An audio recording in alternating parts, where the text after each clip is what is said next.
You're listening to the Caramel Apples Podcast, the show that brings you a retro vibe, both crunchy and sweet, with your hosts, Kennedy Rizzo and Cooper Lee.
Are you amped up and ready for our discussion this week, Coop? That of some of our favorite retro memories of hero cars?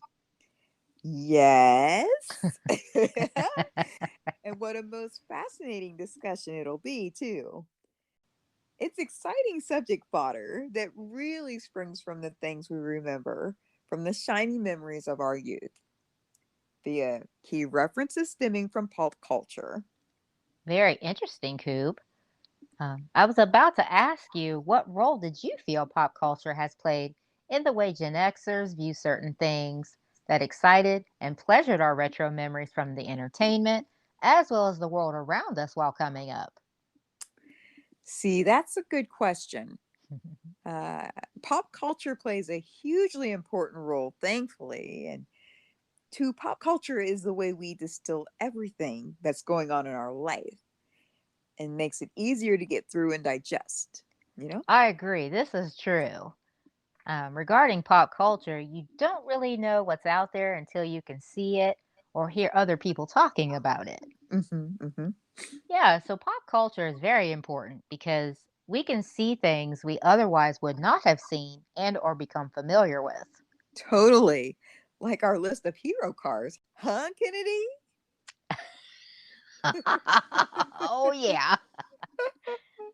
I know this may sound weird or even odd or funny to some, but these awesome key components can literally shape how you see or view yourself.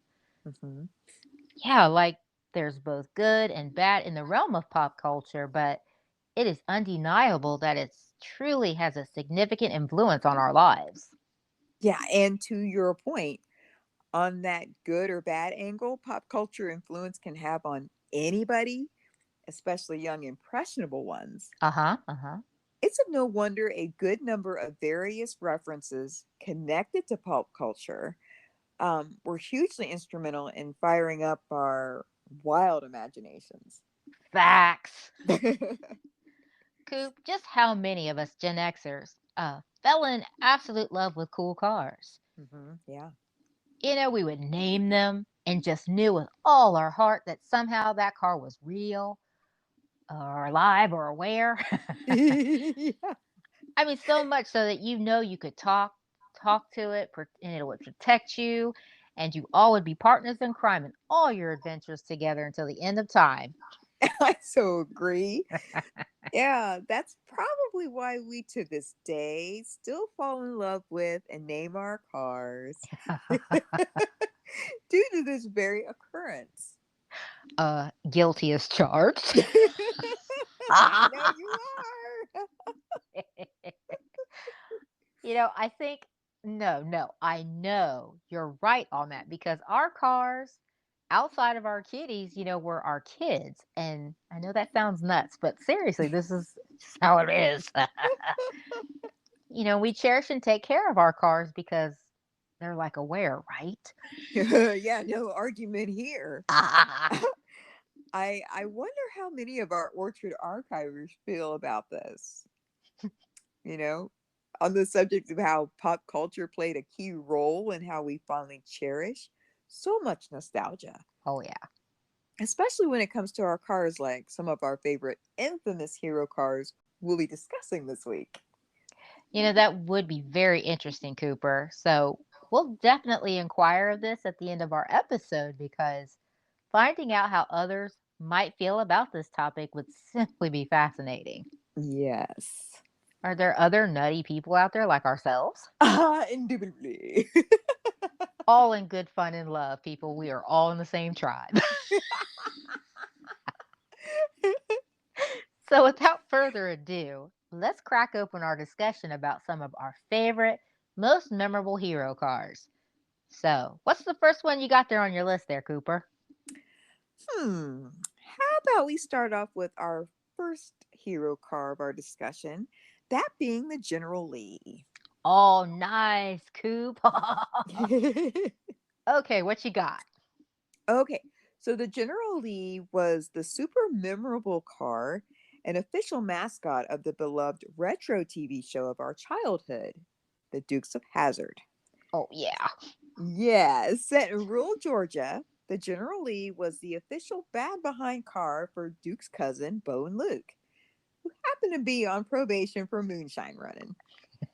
Yes. That little fact. So bad. Yes. The General Lee was a huge part of what made the Dukes of Hazzard one of our favorite 80s television shows. Mhm. General Lee made such a profound impression on us, making it one of the coolest, most recognizable cars in all pop culture history. Mhm. Let's see. The General Lee, I I know I may have asked you this before, but is the General Lee by chance any relation to you there, Cooper Lee? God. You're nuts. Certifiable. Oh. So, some of our favorite nostalgic memories of watching the General Lee on the show was when it jumped buildings, creeks, or it's speeding through any given where in Hazard County, blazing its infamous signature horn. That's so rotten. Hey, Cooper, do you remember the slow mo shots of the General Lee going airborne before and after the commercial breaks? Totally, yes. I mean, literally, the General Lee was always going through and up to something. Yeah. Always a handful of car chases and such due to Roscoe and Boss Hogg simply harassing the Duke boys, which also pointed toward the General Lee. Yeah, that's why they got up in the morning. So, another fun memory connected to the General Lee was how the Duke boys performed the hood slide, which proved popular and became their signature move throughout the series. Oh, yeah, totally. They'd always glide across the hood of the General Lee, as well as sliding in through the windows due to the car doors not being able to be opened. The General Lee was more or less like a stock or racing car. Oh, yeah, yeah. Uh-huh. Fun fact, the 1968 Chargers used are identifiable from the side and rear when no side markers or reverse lights are present. It's a 1968 Charger. However, when side markers and round reverse lights in the valance panel are on the rear of the car present, it's a 1969 Charger. Oh, that's crazy interesting. Yeah. Ah. Oh. I got nothing I was pondering that thought. else. Good grief. So the General Lee was a 1969 Dodge Charger that was painted orange, donning a big black O1 on its side doors. Mhm. Staying true to his still buddy, actor John Schneider, aka Bo Duke, has restored over 20 Dodge Chargers, or shall I say General Lees. Wow. Isn't that pretty cool? Yep. But Mr. Schneider seemed to have a most loyal kinship to his wild memories in driving and cherishing his time with the General Lee, for he recently quoted as saying, and I quote, I know I love being the guy behind the wheel of a fast car, end quote. Hey, Bo Duke don't mess around.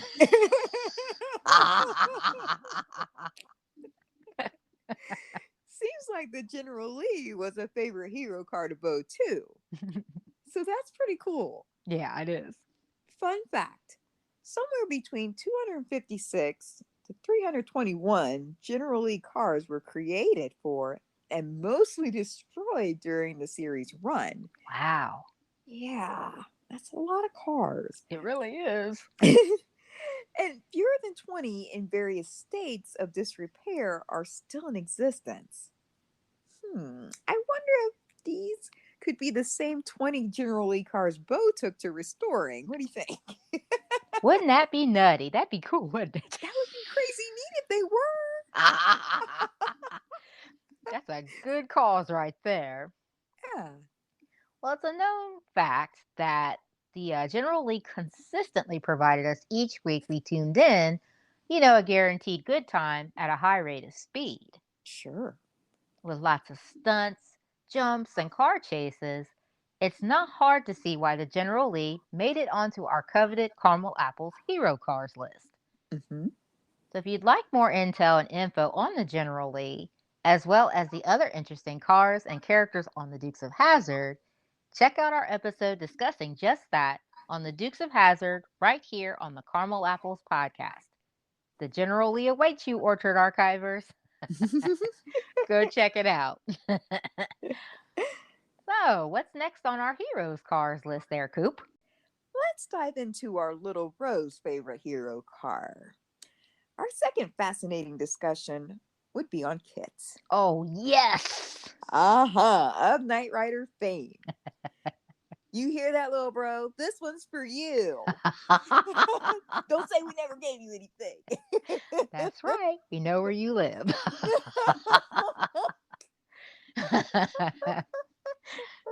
Yeah, but Kit is definitely yet another one of our amazing hero cars we fondly remember and cherish from our younger days.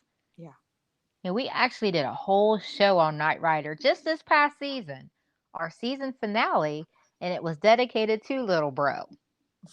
So if you want to check that out, like I said, it was last season, right at the end of last season. So if you want to check that out, we highly advise you to do it. You won't be disappointed. So Cooper, explain briefly to the archivers just how influential it was on him as a young one. Okay, so literally since Knight Rider showed up on the scene, Lil Bro, he was just small fry then, but he was like totally drawn to it, right? Uh-huh. So he has had this love affair going on with Kit since he was a wee thing. Yeah. And it's like any and all things he can find of Kit, he's about it. So here it is. I don't remember exactly when he got his first phone, but he has stayed true to having Kit as his ringtone. Knight Rider has been his ringtone since he got a cell phone. And we really saw how much he was a fan of this show when he got his new car. Well, his new truck, we should say. Right, yeah. Yes, this huge diesel Cummins pickup truck. And we were like, okay, we think you've gone a bit overboard here when he put the red roving eye on his truck. But Oh, he yeah. did it in such a way. I mean, like he nailed it. He hooked it up. He did. Like this truck is like, yeah, that's hardcore. It's almost like Kit really morphed, right? Yeah. And Yeah. people don't realize, we're not just saying that because he's our little brother. I mean, yeah, we're a little biased, but no, it's like this is custom. Like he has a knack for this kind of thing. Absolutely. And it's funny because I remember he was telling us about like once he first put it on and he went somewhere and someone saw it, they knew exactly what it was and they beelined right for him. Yeah. So, That's funny. yes, that story was hilarious but cool at the same time because it's like that's really about him. He likes that he's really a fan. Oh yeah, and just another note too, like This is his baby, so he's fiercely protective of it. Yes, yes. So the So passerbys, they're allowed to admire, but don't you dare try to copy. that's right. Admire from afar. Exactly. So we chuckle about this because, you know, one, good natured ribbing toward him is always in good fun. It's always in season.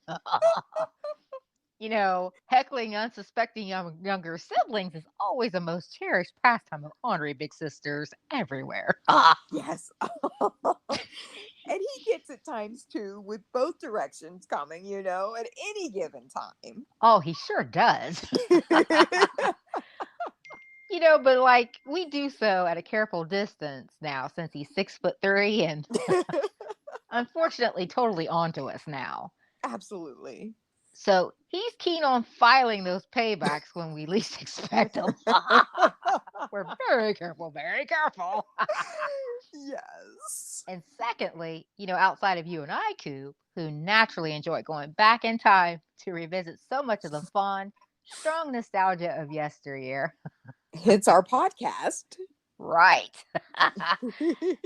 Yeah, it's really cool to see and learn of how so many of us now, even in small, more subtle ways, pay homage to some of our favorite memories and pop culture references that were hugely instrumental in shaping us into who we are today.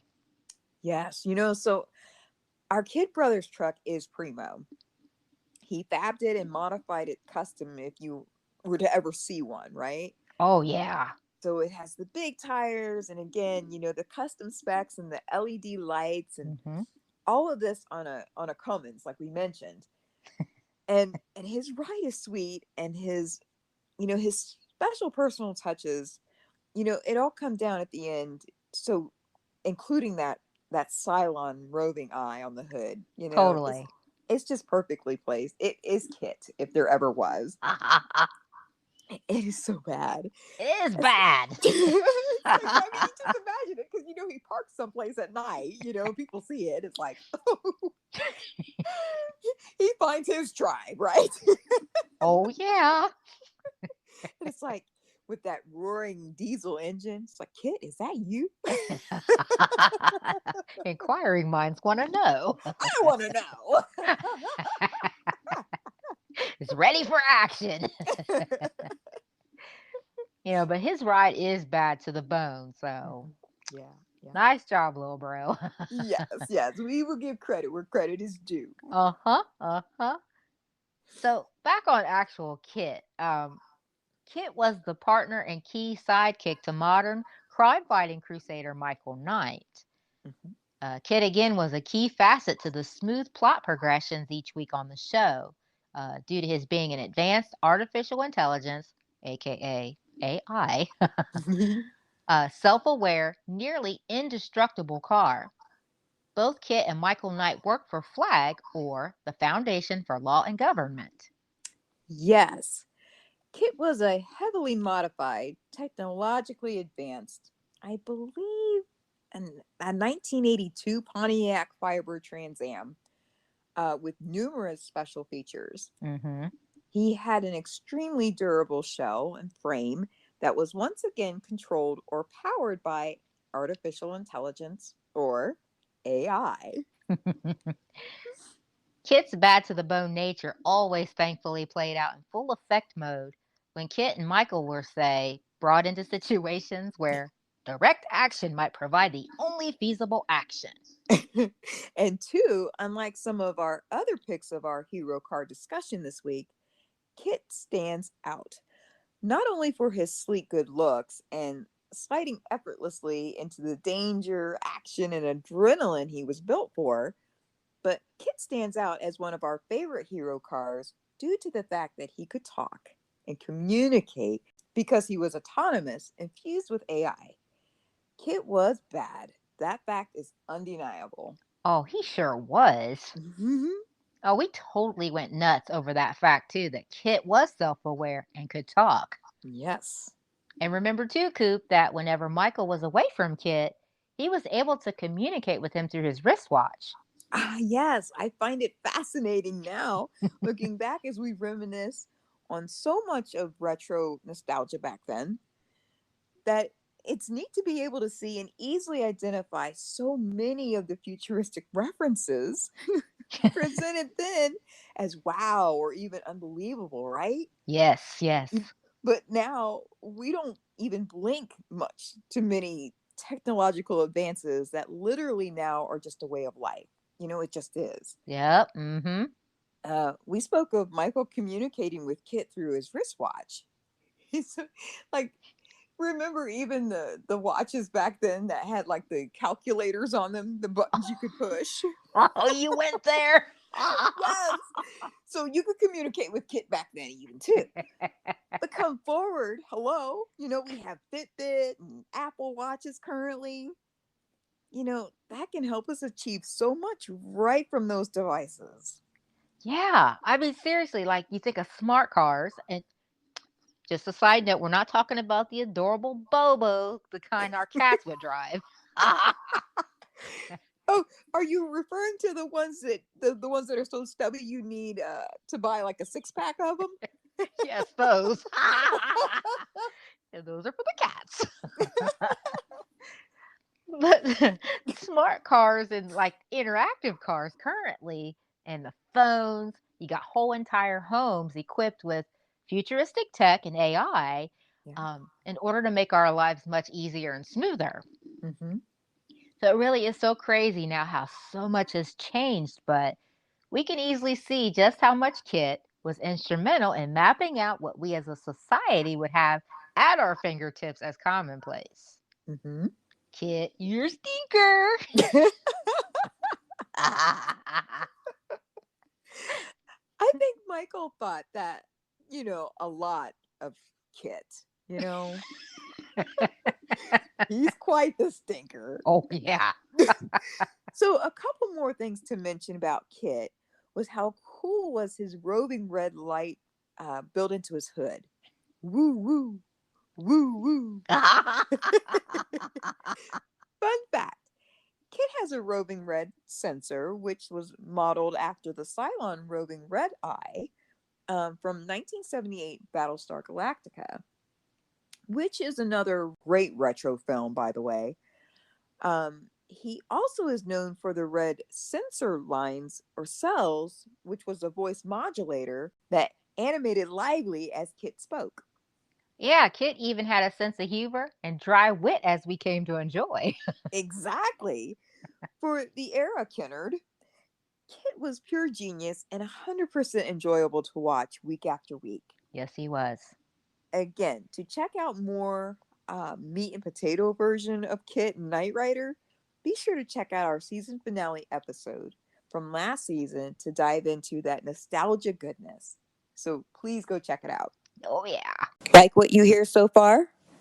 Make sure you never miss a show by clicking the subscribe button now. This podcast is made possible by listeners like you. Thank you for your support. Now, back to the show.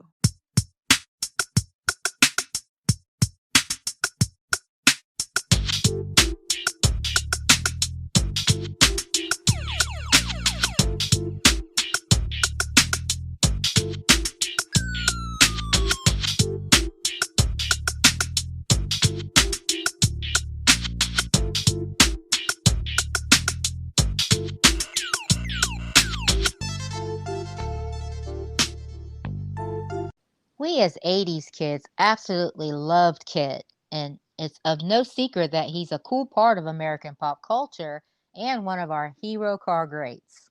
Yeah, because he could talk. Our lovable, smart behind, so irresistible back then. Oh, Coop, it sure was.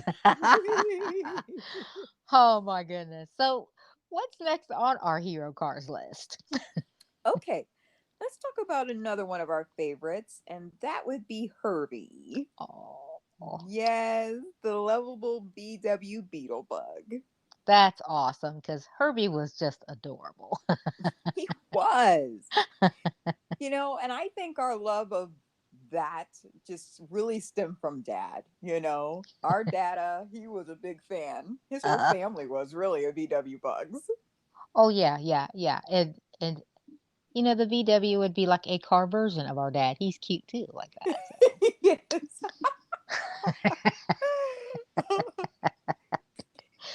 And I have something to share about Herbie that was no doubt instrumental in our falling hopelessly in love with Herbie as children, besides our data. Okay. So we just briefly focused on just how much Kit influenced and impacted our retro memories as kids. But check this out. Fun fact: Glenn A. Larson, creator of Knight Rider, actually got the idea for Kit and Knight Rider from watching the movie The Love Bug Rally from 1971. So, what do you think of that, Kennedy? Oh, wow. Uh That's very interesting. My goodness. huh, uh huh. What's the saying? Great minds? Right? Man, I mean, a lot of creators back in the day seem to have boundless scope and wild imaginations when coming up with stuff. Sure. Yeah, key stuff in regards to their creating various examples of awesome entertainment, which then we'd witness these creations and concepts come to life. Mhm. And then that effortlessly translated to fascinating us, the youthful, impressionable audience. It really did. Um, that's what Kit did. And that's what Herbie did for us as well. Yes. We loved us some Herbie. When Herbie showed up on screen, he would quite literally steal the spotlight due to his being so cute, endearing, as well as charismatic. That's the kind of sweet car Herbie is. Yes. He introduced himself to us in a sense as, this for us kids, which was a huge success in our book. Hmm. Herbie was a live action Disney character brand. Yes, and like you said, we did need our Herbie fix.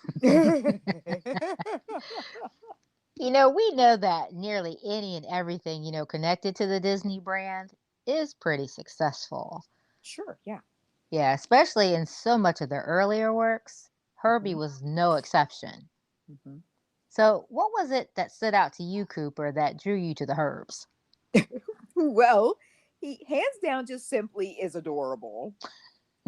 Aesthetically, this isn't too far fetched because, he's round, sweet looking, early vintage model VW Beetle. Uh huh, Beetlebug. Ah. He is. And like the whole premise surrounding Herbie, and it was that he was a spunky little car with lots of personality. This right here was the hook, if you will, why so many of our chosen hero cars became so cherished for us. Mm-hmm. The various personalities of our little hero cars so ignited our imaginations. And as kids, we really felt that our hero cars were real and alive.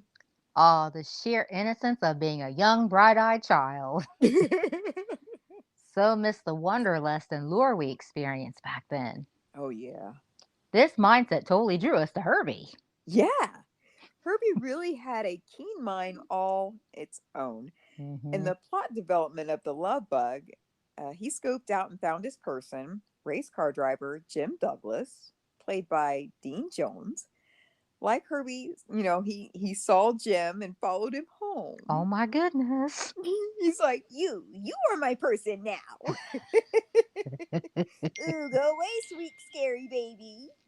But how cute is that? It sounds like some cute, common real life scenarios and stories people experience on how they become inseparable friends with their beloved pets? Yes, yes. And it's pretty standard, so that's very true, Cooper. um, we're a part of that concept concerning our beloved pets as well. Yes. Seriously cherished memories and experiences indeed there. Hmm. But back to Herbie, when we were watching his endearing adventures play out, we as young kids were simply enamored and found his movies to be beyond amazing. We were effortlessly pulled into the world of Herbie. Mm-hmm. Now, again, when we take a moment to picture Herbie, we easily think of his aesthetics. So he was an adorable white VW Beetle.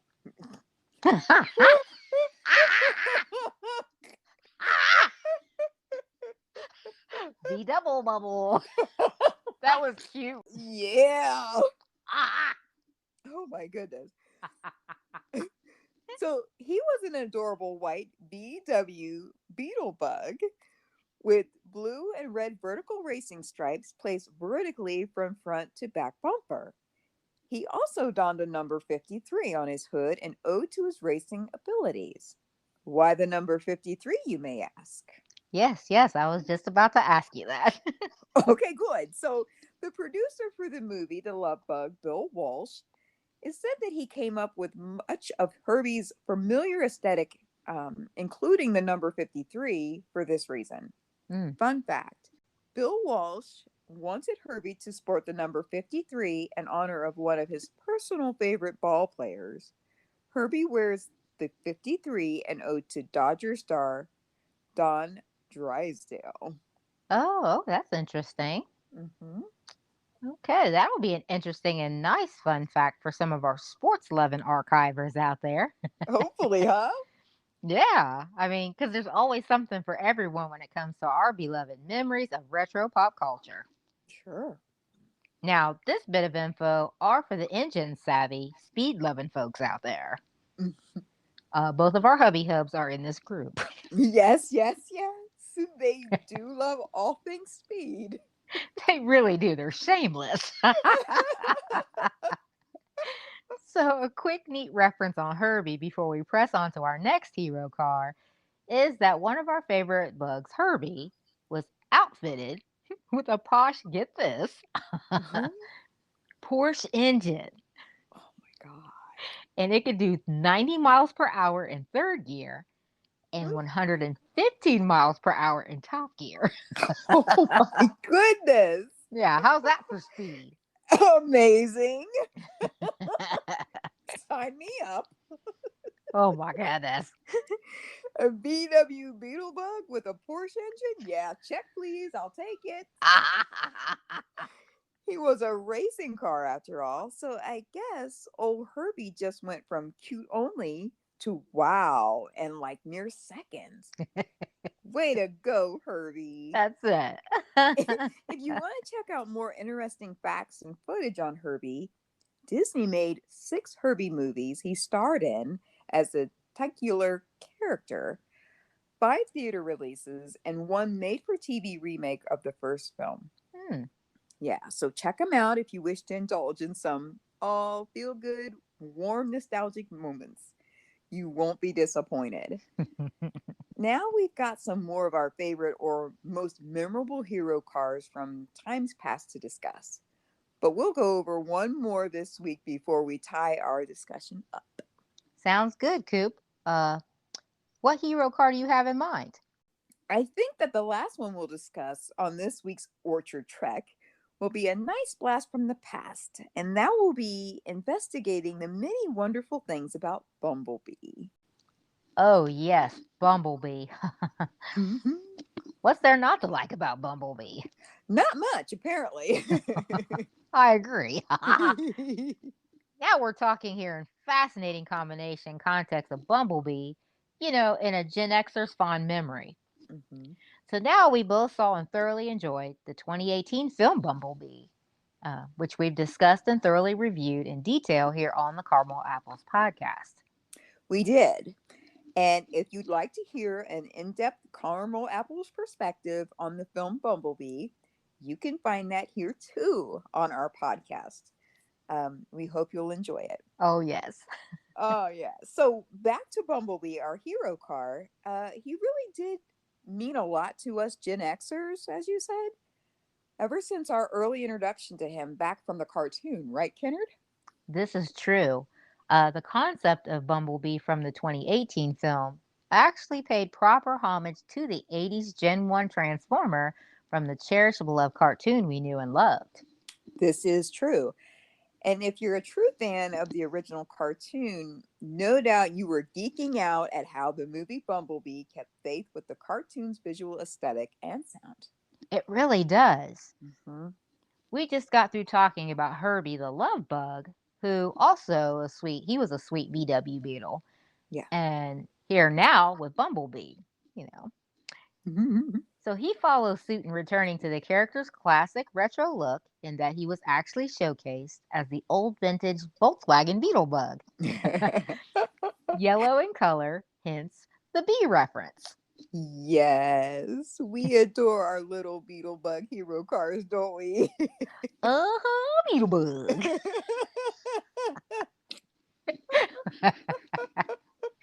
We sure do, Coop. Oh my God, they're cute. Yes, they really are. And that was the key touch included and baked into the 2018 film Bumblebee that we really appreciated. Yeah. It blew my mind to see how that origin story played out in the film. Hmm. I also appreciate his metamorphosis at the end of Bumblebee that then pointed to his updated aesthetic into a yellow late 70s model Chevy Camaro. The vehicle aesthetic introduced us back in 2007 in that year's Transformer movie. Sure. Yeah. Yeah. So even though Bumblebee's aesthetic was morphed and changed, still the major reason why Bumblebee was one of our favorite hero cars is because Bumblebee was a robotic Cybertronian warrior, but two was kind and tenderhearted at the same time. That's right. And as you already stated, he's this powerful Cybertronian warrior, but with a refreshingly tender side. Mm-hmm. What does this narrative really mean? Well, that Bumblebee was a kicktail, ready for action type of, entity when called upon, and also ready for action when his person was having a rough patch or bad day and needed a hug. Love, love, love Bee. I agree. This was wonderfully played out in both of our favorite Transformers movies. B had that it connection with both Sam Witwicky in the 2007 film and two with Charlie Watson in the 2018 film. We are such suckers for that tender side, that tender touch. Yep. The relationship between Charlie and Bumblebee was a charm to watch. It reminds me of that beautiful, deep connection one has with a close friend or perhaps a fur friend that gets you and is loyal and always there for you no matter what. Truly. And we pointed out in our actual Bumblebee podcast episode, um, B came into Charlie's life at a crucial time when she needed that type of warm connection. Their friendship that provided for her. Hmm. That key element alone really resonated with me. Facts. We all could no doubt use a bumblebee or two these crazy days as Yeah. our emotional support animal. You said it. But I guess our cats will suffice for now. Ah, yes. Smaller versions, of course. Smaller but cute. In all seriousness, though, watching the movie Bumblebee brought back some good memories from our childhood. I concur, Kennedy. Hmm. That era was simply amazing and mostly carefree. And if this orchard track is any indication of this notion, our imaginations were through the roof. Oh, yes. Hmm. It's hard to keep that a secret now. Ah, Uh, I loved how Bumblebee actually looked like how he was portrayed as the adorable yellow VW Beetlebug from the Gen 1 cartoon, but I wasn't at all mad that he was showcased as the ever sleek 2007 model Chevy Camaro in that same year's version of Transformers. well, apparently the Hollywood's creative execs aren't finished elaborating on the Bee saga yet, for it is said that a Bumblebee 2 is in the works and rumored potential slated release sometime in 2022. So the $1 million question is, are you ready to go check it out there, Cooper Lee? I sure am, Kennedy Rizzo. I'm so on board about Bumblebee. Oh, me too. In regards to our other favorite hero cars, they did their due justice that brought back happy memories to many of us who lived through the awesome decade. The 80s. So, to you orchard archivers, we spoke at length this week about the General Lee, Kit, Herbie the love bug, and last but certainly not least, Bumblebee. Of course, much like most everything else we discuss at length here on the Caramel Apples podcast, we only explored the tip of the iceberg on the most fun topic of hero cars. Are there more? You bet. So stay tuned to our favorite hero cars part 2. You won't want to miss out on that fascinating consideration. So, which of our four favorite hero cars this week do you relate to? Are there fond memories and or stories surrounding our list of hero cars? Or really any others you may be especially fond of within the pivotal formative years while coming up? It's conversations like this that can shape how we see ourselves and open our imaginations wide. Hmm. If you can relate, please share. We'd love to hear all of your cherished memories. Oh, we sure would. So looking forward to that discussion. Yes. So, regarding pop culture, it really plays an important role in adding to our memories and pleasure about our world while coming up. But good or bad, it is undeniable that pop culture definitely has a huge influence on our lives. So join us once again next week for our Hero Cars Part 2, right here on the Caramel Apples podcast. See you then. See ya!